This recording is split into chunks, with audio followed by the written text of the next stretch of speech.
Good morning or good afternoon, everyone, and welcome to English. I'm really excited to read to you a speech today by Melinda Gates. It's our text 5. Remember, on our first read through, step 1 is to read and underline anything interesting or important and come up with a life lesson or a learning lesson from Melinda Gates' speech. The second read, for step 2, we're going to identify one literary element and find 2 pieces of evidence that supports that literary element. Let's go ahead and grab our blue sample text at this time, and we're going to be flipping together.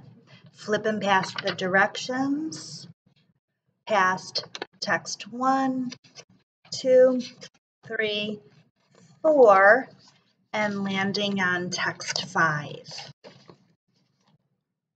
Let's grab those pens and pencils, everybody, and get ready to follow along with text number 5. The following excerpt is from the 2013 Duke University commencement address given by Melinda Gates, co-founder of the Bill and Melinda Gates Foundation. Ellipsis. The people who say technology has disconnected you from others are wrong. So are the people who say technology automatically connects you to others. Technology is just a tool. It's a powerful tool, but it's just a tool. Deep human connection is very different. It's not a tool. It's not a means to an end. It is the end, the purpose and the result of a meaningful life. And it will inspire the most amazing acts of love, generosity, and humanity. In his famous speech, Remaining Awake Through a Great Revolution, Martin Luther King Jr. said, "Through our scientific and technological genius, we have made of this world a neighborhood, yet we have not had the ethical commitment to make of it a brotherhood." That's a really interesting quote from Dr. Martin Luther King Jr. He's saying technology has made this world a neighborhood. It's brought us closer together, but it hasn't quite made us a brotherhood yet. Let's go back to the text at line 10. What does it mean to make of this world a brotherhood and a sisterhood? That probably sounds like a lot to ask of you as individuals or even as a graduating class. I'm pretty sure none of you will respond to the annoying question, "What are you going to do after graduation?" by saying, "I plan to have the ethical commitment to make of this world a brotherhood." But you can change the way you think about other people. You can choose to see their humanity first, the one big thing that makes them the same as you, instead of the many things that make them different from you. Paul Farmer, the Duke graduate I admire most, is a testament to the deep human connection I'm talking about. As many of you know, Paul, who's here today, is a doctor and a global health innovator.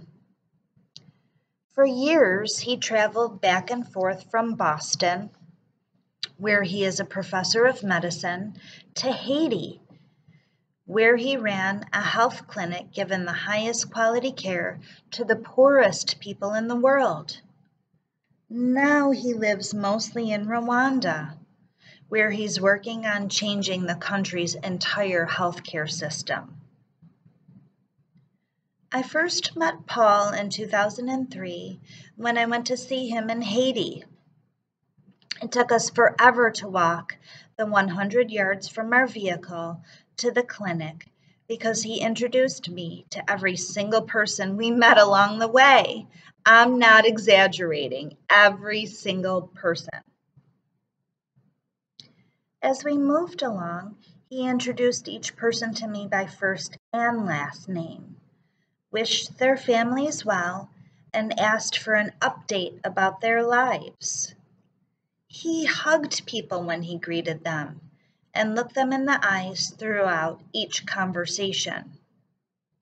If you believe love plays a role in healing, there was healing happening at every step of that journey. Of course, not everybody is Paul Farmer. Not everybody is going to dedicate their whole life to connecting with the poorest people in the world. But just because you don't qualify for sainthood doesn't mean you can't form deep human connections, or that your connections can't make a difference in the world. That's where technology comes in. If you make the moral choice to connect deeply to others, then your computer, your phone, and your tablet make it so much easier to do. Today, there are 7 million cell phone subscribers in Africa. I traveled to Kenya recently and spent a day in Kibera, which many people consider the largest slum in Africa. One image that sticks with me is all the cell phones piled up in a small kiosk or small store where locals paid to recharge their batteries. Most people in Kibera don't have electricity. Even the cell phone charging businesses steal it from the city's power grid. But everywhere I looked, young people were on their phones. And guess what they were doing? Exactly what you do. They were texting. I want to step out of the text for a moment. Can you imagine not having electricity at your house and having to go to a store and pay to have your cell phone plugged in? Those people are really dealing with conflict and adversity and obstacles in their lives. Let's head back to the text.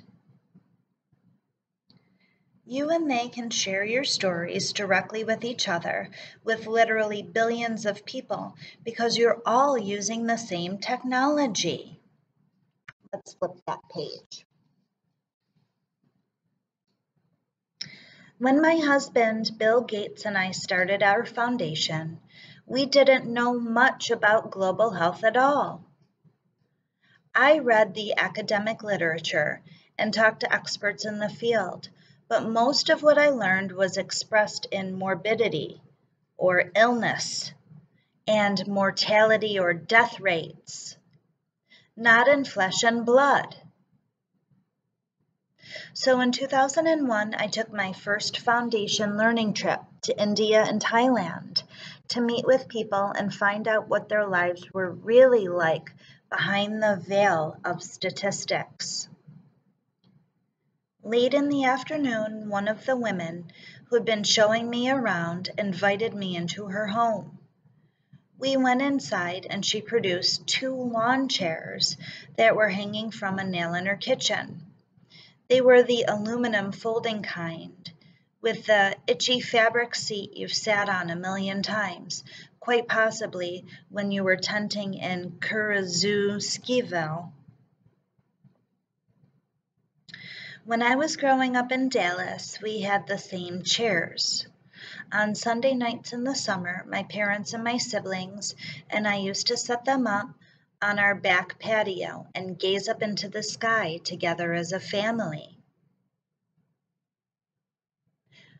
That woman is also dealing with conflict. She doesn't really have a lot of furniture in her house, and that's a problem. That's a conflict. And when she has a guest, has to take down like folding metal chairs from a nail hanging on her wall. That's another way that the people in this passage are dealing with conflict and obstacles and overcoming adversity. Heading back to the text at about line 58. It turned out my host wanted to show me her stunning view of the Himalayas, and as we sat and contemplated the planet's highest peaks, we talked about our children and the future. Our aspirations or our hopes were basically the same. We wanted our children to fulfill their potential. We wanted the love and respect of family and friends. We wanted meaningful work. The biggest difference between us was not what we dreamt about, but how hard it was for her to make her dreams come true. How hard it was for her to make her dreams come true, dealing with all of that conflict in her life. Some people assume that Bill and I are too rich to make a connection with someone who's poor, even if our intentions are good. But adjectives like rich and poor don't define who any of us truly are as human beings. And they don't make one individual less human than the next. The universe is like a computer code in that way. Binary. There is life and there is everything else. Zeros and ones. I'm a one. You're a one. My friend in the Himalayas is a one. Martin Luther King was not a computer programmer, so he called this concept a brotherhood. His hope was that college students could bring a brotherhood into being. Dr. King thought the world had shrunk as much as it was going to shrink. In his words, we'd dwarf distance and place time in chains. So the fact that people still didn't treat each other like brothers and sisters was to him an ethical failure. I take a slightly different view. I believe we are finally creating the scientific and technological tools to turn the world into a neighborhood. And that gives you an amazing ethical opportunity no one has ever had before.